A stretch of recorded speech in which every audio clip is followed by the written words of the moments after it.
Hi guys, welcome back to my Qatar series, episode 3.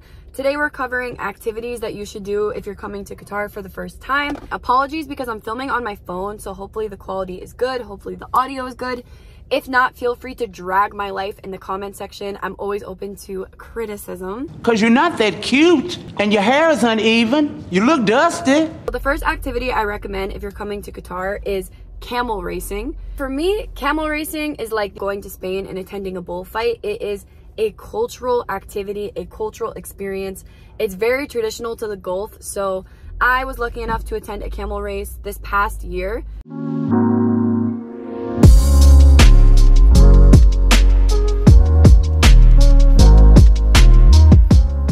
Basically, I went with a group of people like on a tour, so I'll leave the link below to some tour guides so you guys can book your personal trip to go on a camel race.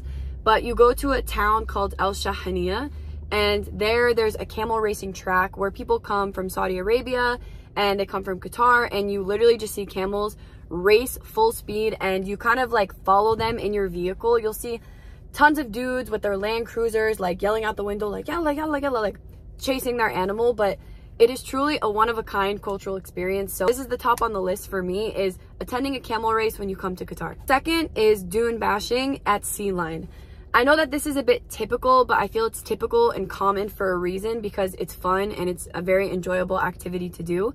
So Sea Line is where the sand dunes are in Qatar. It's down south. A lot of people go there on the weekends to hang out with their friends, to go camping, and literally people go ham, okay, on these dunes. Like, you'll see tons of people in Land Cruisers going up, going down, driving all over the dunes. So it's quite an art. For me, when my mom visited, I took her to Sea Line and we went camping. Again, I'll leave the links to everything in the description box. So we went camping, we stayed the night, and then we rented a driver to take us dune bashing. I can't suggest this enough. It's so typical of the Gulf. So if you come to the Gulf and don't do this, like, big shame on you. Again, to go to Sea Line and go dune bashing, it's best to book with a tour guide or through a tour company. So I'll leave some links below to agencies that I know. But yeah, of course, if you have local friends, that would be the most ideal situation. But if you're just visiting Qatar and you don't know anybody, definitely don't miss out on attending dune bashing in the desert. I swear to God, you'll never forget that experience. Third that I would recommend is, of course, cultural things. So for me, I really recommend checking out Qatar's mosque. There's a big mosque. I'll leave the name here. I feel like when you're coming to a Gulf country, especially Qatar, it's nice to understand the religious element of that society. So going to the National Mosque, seeing it, walking around is something worthwhile in my opinion. So I always, you know, when my friends come or I've hosted people in Qatar, I take them to the mosque just to show them the beauty of what is going on in the Middle East. So I recommend going to the mosque. You can check on the website to see timings and all this stuff. The fourth as well is a cultural activity, but the museums in Qatar are truly and wholeheartedly bussin'. Okay, the museums in Qatar are amazing. They're top tier.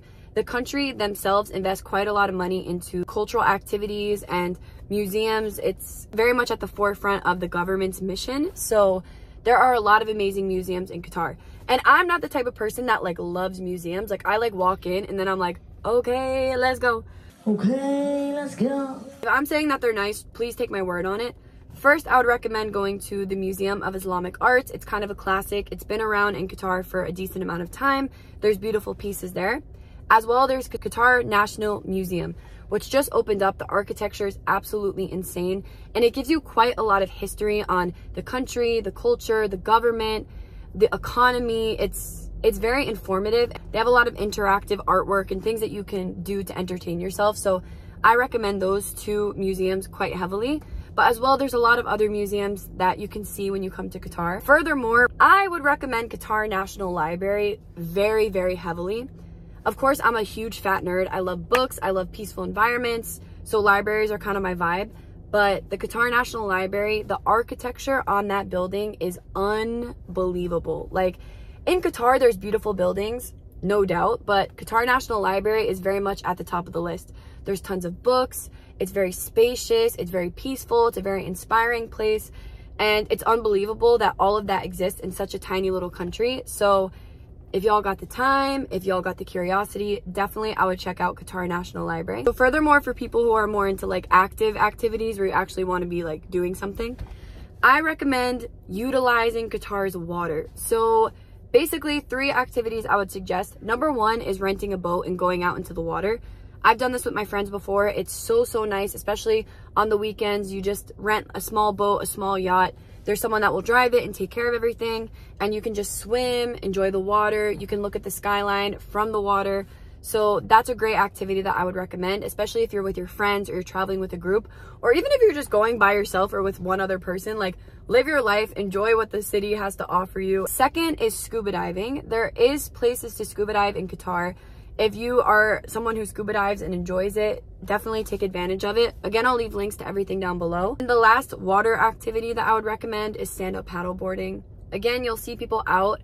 Sometimes you'll see them in the Pearl stand-up paddleboarding, which I think is kind of cool. Like, you'll just be eating your breakfast and see like a bunch of people just on their paddleboards. So any type of water activity in Qatar is really nice. As well, you can get jet skis and jet ski around. So overall, those are the top things that I would recommend. For like a bonus +1, it's not necessarily an activity, but of course I recommend going to Souk Waqif. Souk Waqif is like the top spot when you visit Qatar of things to do and things to see.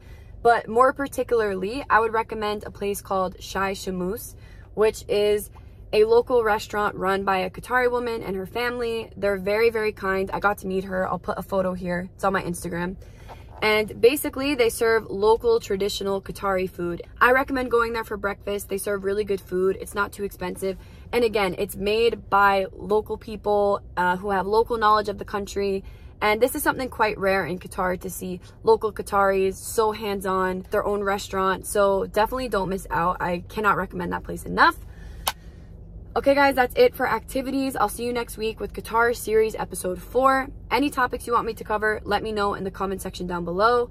Love y'all, and yeah, see you soon.